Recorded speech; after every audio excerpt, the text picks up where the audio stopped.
fora do quartel como eu agia dentro do quartel. Aí é que eu me dei mal.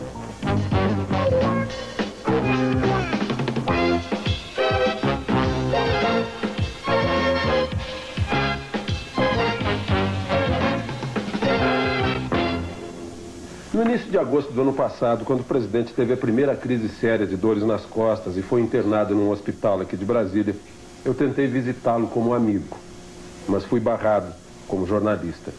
Então eu escrevi uma carta para o presidente e ele me respondeu com esse cartão. Meu caro Alexandre, estou muito alegre com a sua carta. Venha me visitar como amigo e não tenha receio de se portar como jornalista. Isso me encorajou a pedir uma entrevista ao presidente. Eu falei com ele e ele me disse que estava disposto a conceder a entrevista. Mas isso já faz mais ou menos 6 meses. Eu imagino que durante 6 meses o presidente protelou a entrevista porque não queria que ela fosse confundida com uma influência no processo sucessório. Depois ele me falou que na sua democracia o presidente não tem candidatos e não nomeia o sucessor. Presidente, o seu candidato... Dizem que, no fundo, eu, por exemplo, recebi uma informação que, no fundo, seu candidato era o Costa Cavalcante. No fundo, o meu candidato era o que a convenção indicasse. Mas o Costa Cavalcante estava entre aqueles que eu preferia que fosse indicado. Mas o senhor um dia disse para o Armando Falcão que o Aureliano poderia ser o... Disse, uns 2 anos e meio antes da sucessão, ele me perguntou na casa do meu filho e disse: o Aureliano Chaves é um bom candidato. Apenas isso. Disse, seria um bom candidato. O senhor não quis indicar ninguém, não quis ter candidato, fez questão de não ter. Não quis indicar ninguém de propositadamente, que acho que o presidente não deve indicar ninguém. Mas interpretaram esse seu cruzar de braços diante dos candidatos como que o candidato seria o senhor, que o senhor seria candidato o senhor mesmo, que o senhor queria reeleição, ou prorrogação, ou mandato tampão. Eu estava muito satisfeito com a presidência da República. Eu desde o começo dizia que não gostava do poder. Então diziam, um presidente que não gosta do poder não pode ser presidente. Se eu tivesse dito que gostava do poder, ele é um ambicioso. Mas o fato é que eu não gostava mesmo.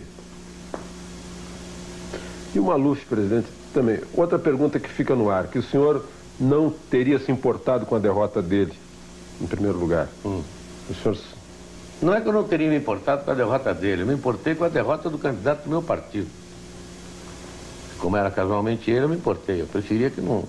Mas o senhor já disse uma vez, o Maluf não faz meu gênero. Não faz meu gênero. Com muita gente do meu governo também não faz meu gênero. Eu já votei muita gente que não faz meu gênero. Votei muitos candidatos que absolutamente não eram do meu gênero. Mas eram do meu partido. Por exemplo, o senhor tinha um candidato que era seu colega de farda, o Lotte, e fazia meu gênero. Eu não votei nele. Votou no que não fazia seu gênero. Se eu pudesse, teria votado nele. Estava muito mais identificado com o que eu aprendi no Exército, com meu pai, do que com o que os outros diziam.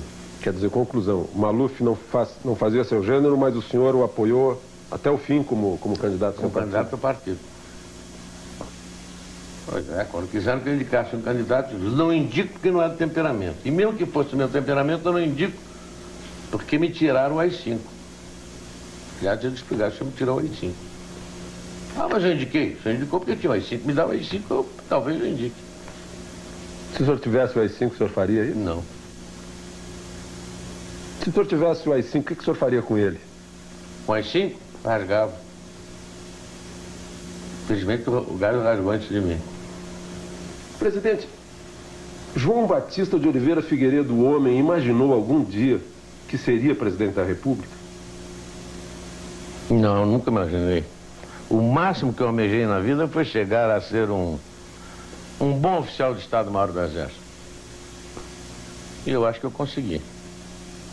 Mas presidência da República nunca me passou pela cabeça. Como é que o senhor soube que seria presidente? Diziam assim que o senhor já sabia muito antes.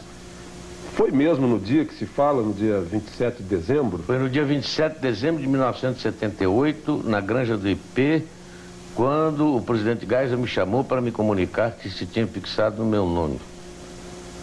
E eu, nessa oportunidade, eu disse para ele que eu não seria tão cretino a ponto de dizer a ele que estava sendo surpreendido, porque já mesmo os jornais iam falando no meu nome.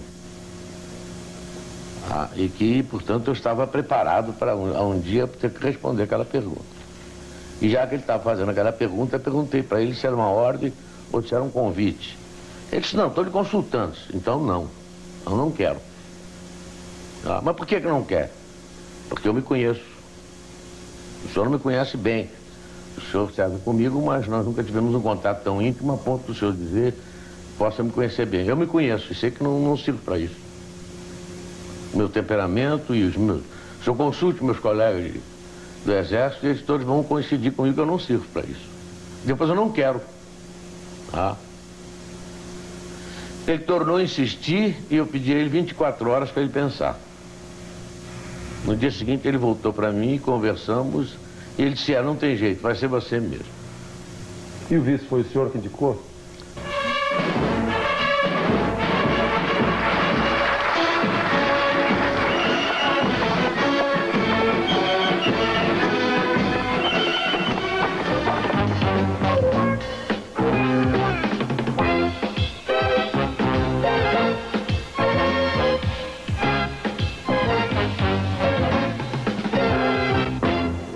Foi o senhor que indicou?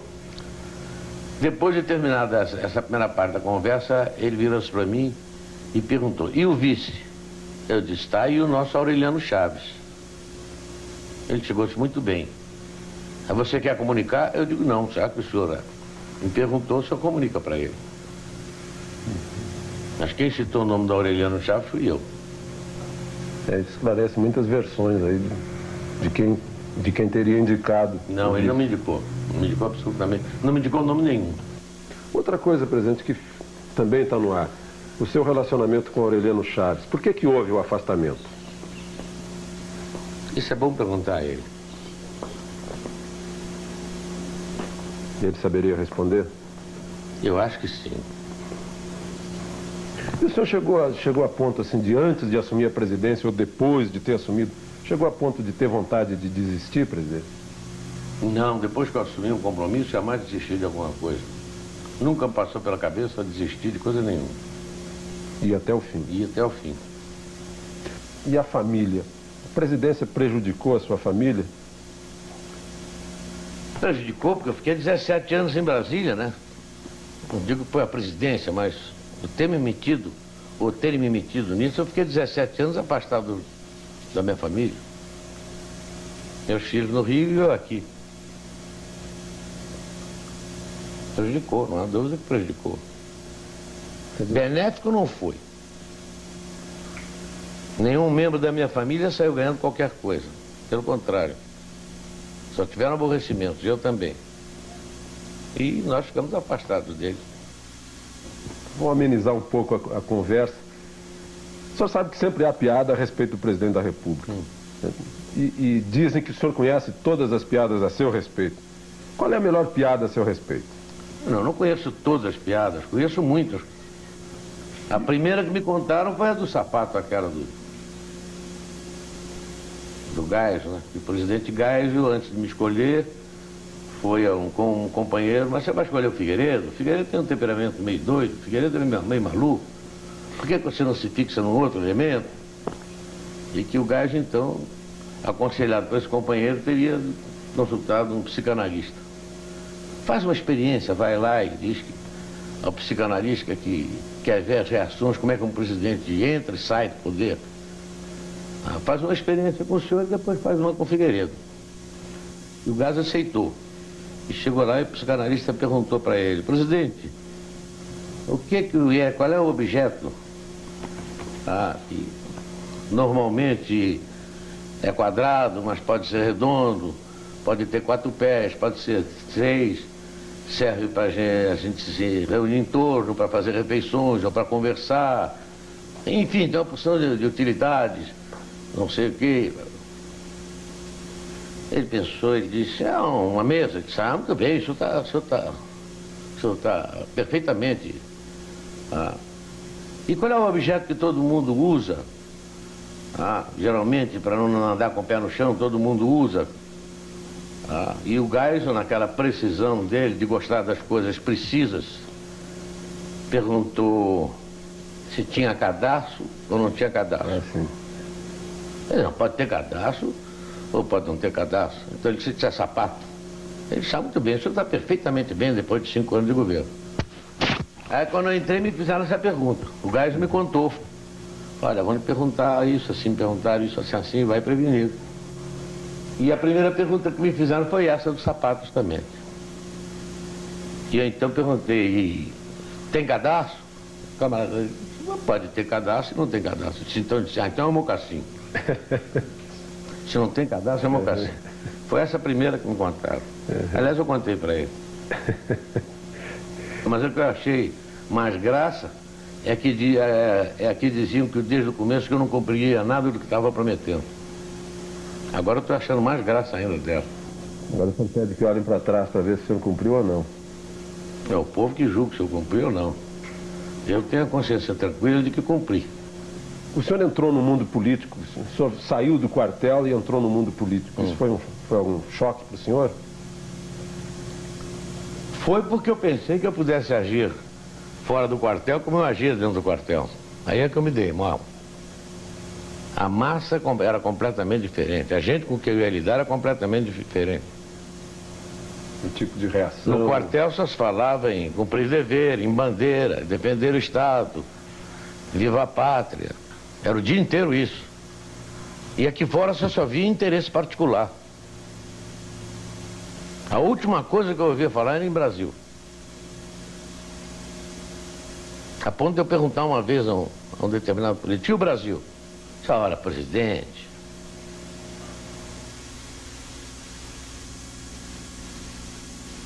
Vou pensar melhor. Absolutamente. É para abrir, quer dizer, general? É para abrir mesmo, e quem quiser que não abra, eu prendo, arrebento.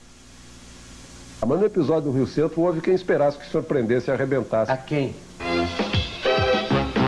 Foi fácil? O senhor fez o projeto, saiu tranquilo, não teve resistências?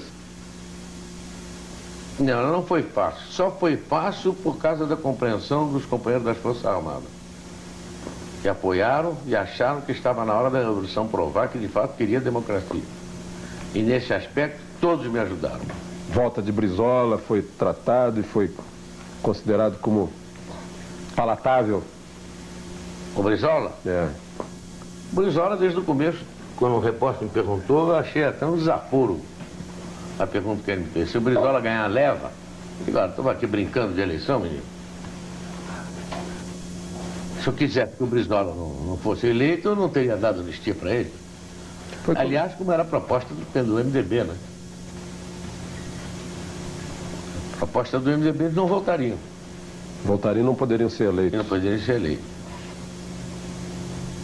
Aliás, uma pergunta semelhante foi no dia da sua posse, perguntaram para o senhor, mas o senhor vai mesmo fazer desse país uma democracia?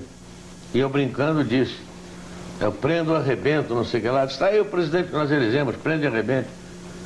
Mas o senhor disse prendo e arrebento, e no episódio do Rio Centro, o senhor, enfim, o senhor fez essa democracia, está aí, chegamos à eleição, o senhor não precisou prender nem arrebentar, mas no episódio do Rio Centro houve quem esperasse que o senhor prendesse e arrebentasse. A quem? Aos autores. Mas quais foram os autores? A justiça me disse quais foram os autores? O senhor não... estava sob o regime constitucional, não tinha AI-5 na mão. Fiquei esperando que a justiça falasse. Sem o AI-5... Se eu passasse por cima da justiça, aí sim, poderiam dizer que era um regime discricionário. Mas todo mundo queria que eu fizesse isso. Talvez seja até o uso do cachimbo deixa a boca torta. Todo mundo esperava que o senhor adotasse uma atitude de AI-5. Pois é. O senhor precisou decretar medidas de emergência que estão na Constituição. E o general Newton Cruz foi o executor dessas medidas. O senhor acha que ele agiu bem ao executar essas medidas? Agiu muito bem. Agora todo mundo se queixa do exagero do Newton. Mas se naquela época não tivesse sido executadas as medidas de emergência, eles tinham executado a marcha sobre Brasília e haveria pressão sobre o Congresso. E mesmo com medidas de emergência, você se lembra como é que foi a votação. E agora o general Newton Cruz foi tirado do comando militar do Planalto. Ele foi punido? Não, ele foi promovido, porque ele foi chefiar foi ser subchefe de um departamento que é o que cabe ao posto dele como general de divisão. E nem eu permitiria que ele fosse punido porque não cometeu transgressão nenhuma. O senhor, durante uma parte do governo, saiu uma versão que o senhor teria comentado com algum íntimo, disse assim, olha, se me incomodarem muito, eu chamo o Pires e largo isso tudo. O senhor disse não, isso de mesmo? fato, numa reunião, alguns ministros, eles começaram a tocar em assuntos que estavam me desgostando já há tempo. E insistiram no assunto. E eu brincando com eles, disse, olha, se insistirem nesse assunto, eu chamo o Pires e vou embora. E eles caíram na gargalhada. Mas isso foi em ar de brincadeira. E foi uma vez só. E aí generalizou-se de que eu chamaria o Pires. Mesmo porque não caberia chamar o Pires. Se eu tivesse que ir embora, teria quem chamar. A Constituição diz quem é que teria que ser chamado. Vice-presidente. Não. Agora, foi uma brincadeira minha. Presidente, por falar em chamar o Pires, a Veja publicou na outra semana, uma versão de que no segundo semestre do ano passado teria estado na iminência de haver um golpe militar. O senhor leu essa versão? O que o senhor acha? Li, depois me chamaram a atenção e achei muita graça. Porque eu nunca estive na iminência de dar um golpe. Sempre que houve possibilidade de alguma coisa, eu entrei e valeu. Jamais passou pela cabeça do general Pires aquilo. Aquilo ali foi a maior história de ficção que eu já li na minha vida. Tem ali algumas minhas verdades e alguns assuntos que nós possamos ter discutido. Mas na reunião preliminar com os ministros, com os candidatos, com os presidenciáveis, eu discuti com os ministros militares. E um dos assuntos foi esse. As hipóteses possíveis. E essa hipótese foi completamente riscada. Eu tenho aí a cópia do documento, eu redigi e todos eles assinaram o documento.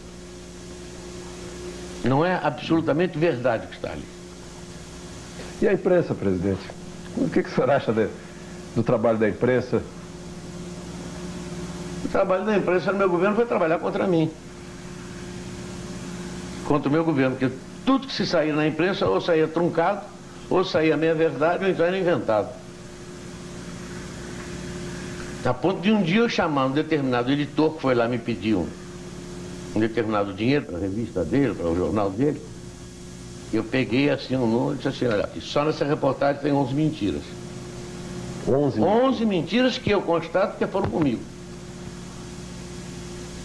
Por exemplo, quando saem versões de conversas aqui de dentro, o senhor se encontra com políticos, sai versão de conversa.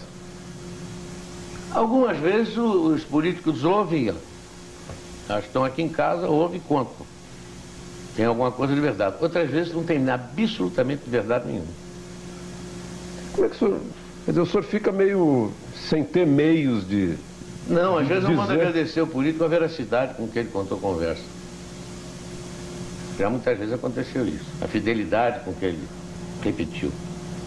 Quando eu me expressei ontem a respeito do comício, foi um pensamento meu. Foi uma colocação má minha. Eu não me subexpressar. Eu desejo fazer uma retificação. O senhor, afinal, disse ou não disse para o Franciscato que o senhor queria estar no comício das diretas no Rio de Janeiro? Nesses últimos 6 anos, muitas perguntas ficaram no ar sem resposta. Eu trouxe essas perguntas aqui para a residência do Torto para fazê-las ao presidente. Presidente, eu vou começar por um episódio, a da Espanha. O senhor, afinal, disse ou não disse para o Franciscato que o senhor queria estar no comício das diretas no Rio de Janeiro? Não, não disse, jamais disse a ele. Chamei imediatamente o Franciscato e pedi a ele para desmentir a cara em verdade que ele havia dito. Que eu entendi que ele disse para querer me beneficiar. E o coitado Franciscato, ao desmentir, foi infeliz. Dizendo que tinha se traído, que tinha ouvido alguma vez eu dizer isso. Eu nunca disse isso a ele. Que teria cometido a inconfidência, mas o senhor realmente não disse? Não, absolutamente, nunca disse. Outra coisa que ficou no ar um dia... A única coisa que eu disse foi na entrevista que eu dei na África, quando começaram a me perguntar na entrada ali da casa em que eu estava hospedado, presidente, as eleições e as eleições diretas? Eu comecei a entrevista assim, jamais passou pela minha cabeça fazer a eleição direta agora. No entretanto, se o partido assim decidir, o Congresso decidir, eu, como homem de partido, tenho que me submeter. Afinal, todos nós somos pelas diretas. Eles começaram aqui no Brasil, a notícia chegou aqui no Brasil, o presidente está de acordo com as diretas. Não está de acordo, mas não para... Mas naquele momento, não. Tanto que o senhor depois propôs para 88. Propus para 88. E justamente eu não estava de acordo porque não eram essas regras do jogo. E toda a imprensa brasileira acusava o regime de estar sempre mudando as regras do jogo. Então vamos com elas até o fim.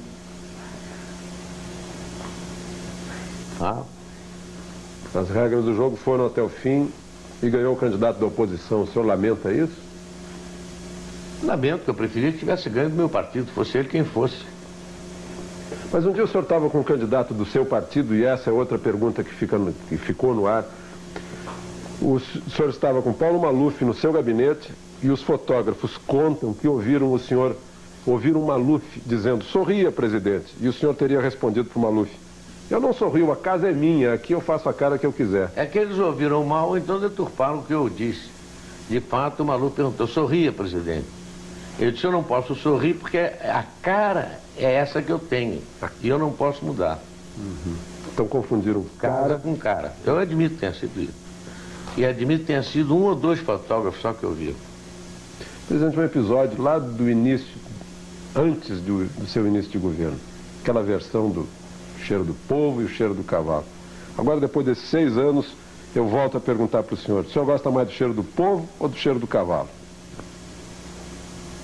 Olha, aquilo só pode ter sido ou uma maldade do jornalista que ouviu o que eu disse, porque ele me fez a pergunta, eu bati no ombro dele, olhei para a cara dele e disse: olha aqui, meu filho, eu gosto mais do cheiro do cavalo, você tem razão.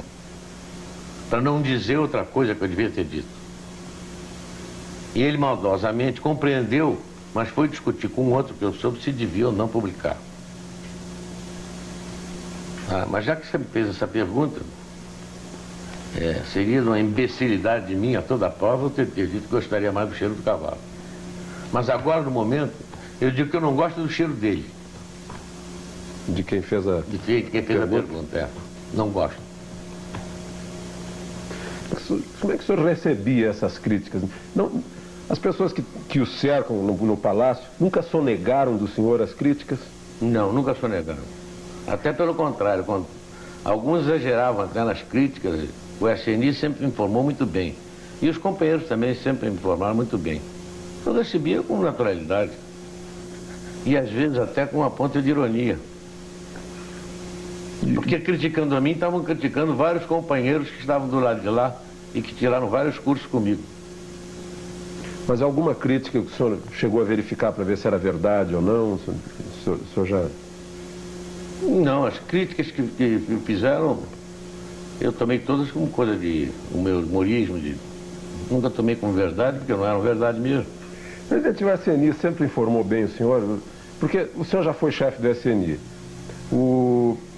Dizem que o SNI fica criando complôs, levando informação do presidente. O senhor acha que sempre houve informação fiel, precisa do SNI para o senhor? O SNI tinha informação tão precisa que quando o ministro vinha tratar do assunto, eu sabia mais do assunto do que ele. E fazia uma pergunta, às vezes, que desmontava todo... Quer dizer, o ministro vinha fazer uma proposta para o senhor sobre energia nuclear, por exemplo, o senhor já estava sabendo de tudo? Eu já tinha recebido uns 15 dias antes um dossiê sobre energia nuclear. O senhor, quando chefe do SNI, corria a versão de que o senhor teria livrado alguns jovens que estavam sendo acusados, o senhor agiu para libertá-los, aconteceu isso? Não, para libertá-los não, para que eles pudessem trabalhar, porque eles estavam fichados na SNI e não tinham culpa nenhuma. E quem fichou por maldade. Alguns tinham alguma culpa, mas não era culpa a ponto de eliminá-los. Alguns até eu empreguei lá mesmo. Qual foi a maior tristeza que o senhor teve nesses 6 anos? Por ter constatado que alguns homens que eu pensava que fosse alguma coisa eram completamente diferentes. O senhor não gostaria de citar o nome desses homens? Não, porque um dicionário era capaz de não caber todos os nomes deles. E a maior alegria, presidente? A maior alegria foi não ter conhecido antes algumas pessoas que eu poderia ter conhecido. Essas o senhor poderia citar? E ter conversado com o presidente Geisel depois de tanto tempo, em que diziam que nós estávamos brigados, em que eu convidei para almoçar e ele veio e conversamos durante 3 horas. Faz um mês isso, mais ou menos?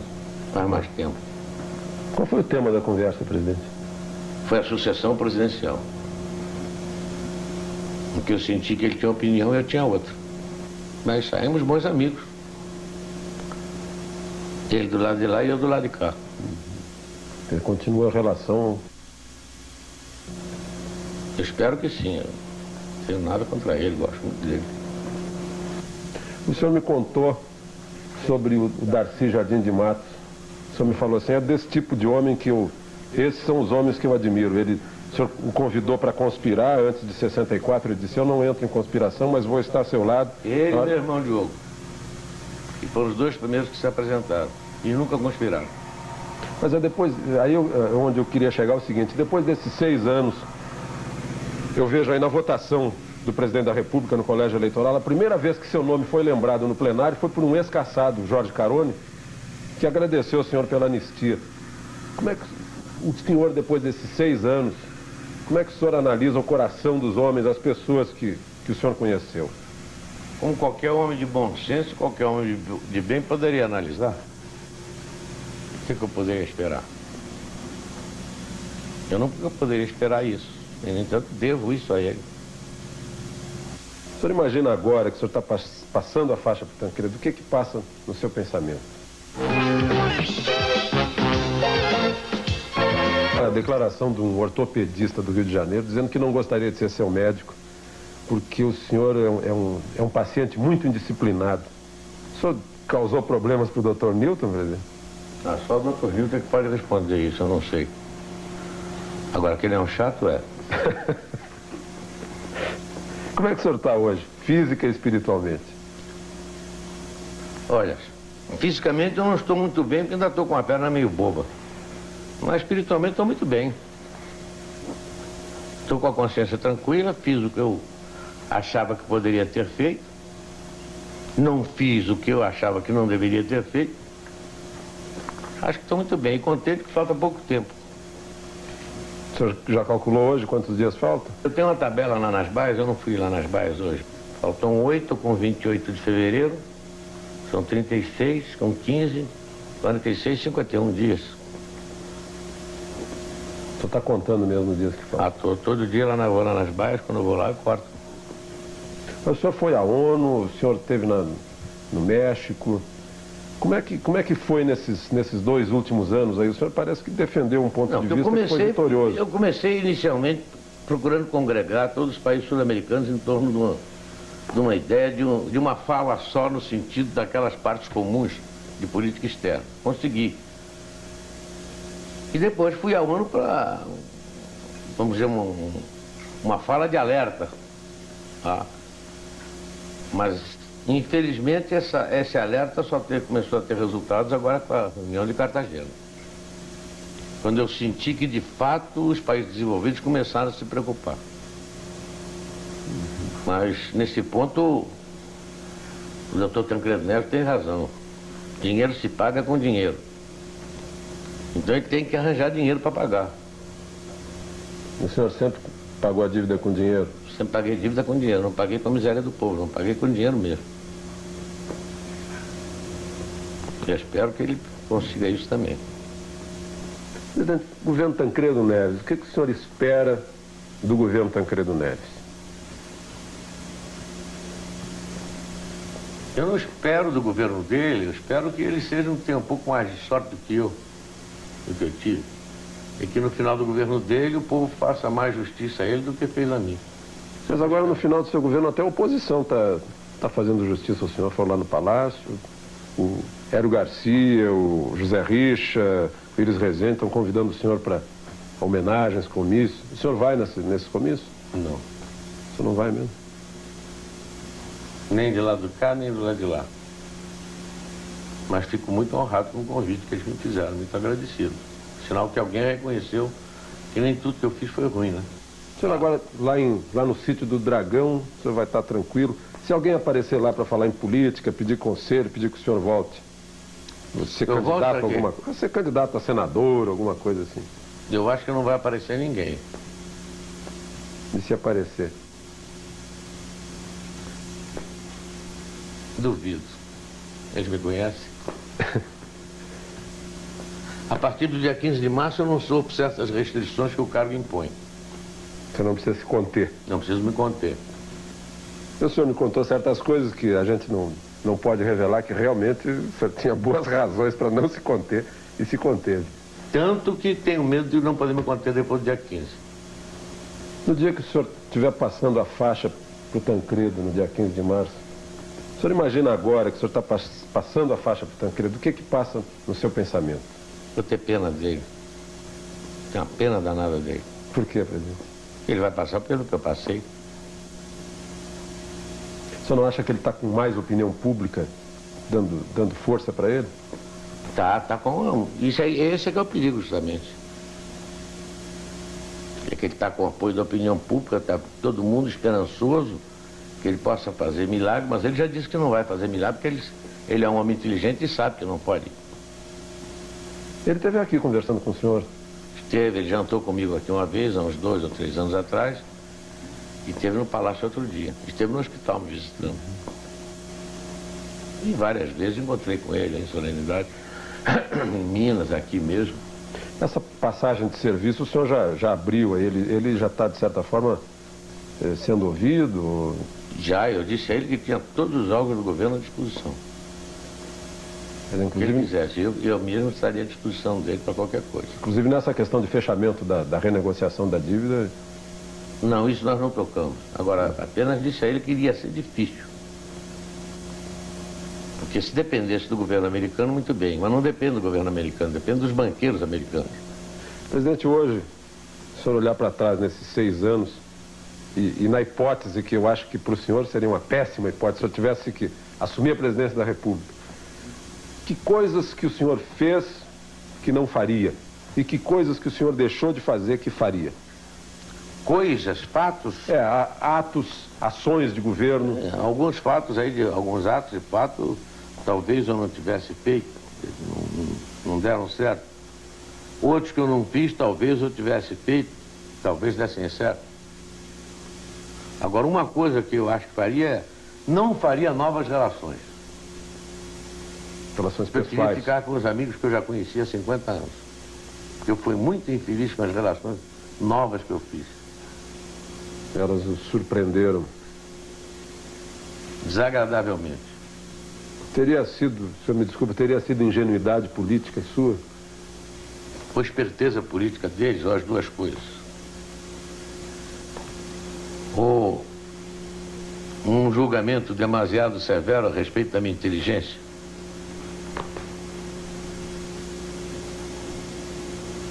O senhor ficou muito magoado com isso, né? Com alguns enganos a respeito de pessoas que o senhor teve ao longo desses anos. Fiquei magoado, fiquei surpreendido. Com alguns eu não fiquei magoado porque eu já esperava. Com outros eu fiquei magoado porque eu não esperava. Porque eles sabem que nunca poderiam esperar isso de mim. E a prova disso é que até hoje tentam falar comigo.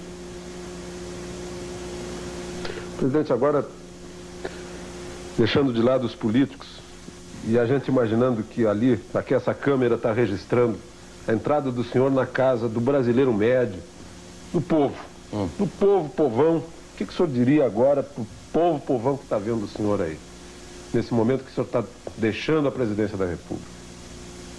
Bom, o povão que poderá me escutar será talvez os 70% dos brasileiros que estão apoiando o Tancredo. Então, desejar que eles tenham razão e que o doutor Tancredo consiga fazer um governo bom para eles. E que eles o doutor Tancredo consiga dar a eles o que eu não consegui. E desejar felicidade para eles. E que me esqueçam. Aliás, eu pedi isso desde o começo. Se lembra? Mas eu tenho a impressão que a história não vai esquecer certas coisas, presidente. Anistia, por exemplo, em primeiro lugar, e essa democracia que está aí. Pode ser que eu não esqueça, mas eu preferia que esquecesse. Para o senhor viver tranquilo lá no sítio do Dragão. É. E que não me venham conversar mais sobre política. Que aí eu abro o meu arquivo. O senhor tem cartas e papéis guardados? Muitos. Bom, presidente, muito obrigado ao senhor. Obrigado. Obrigado a você também. E obrigado a vocês.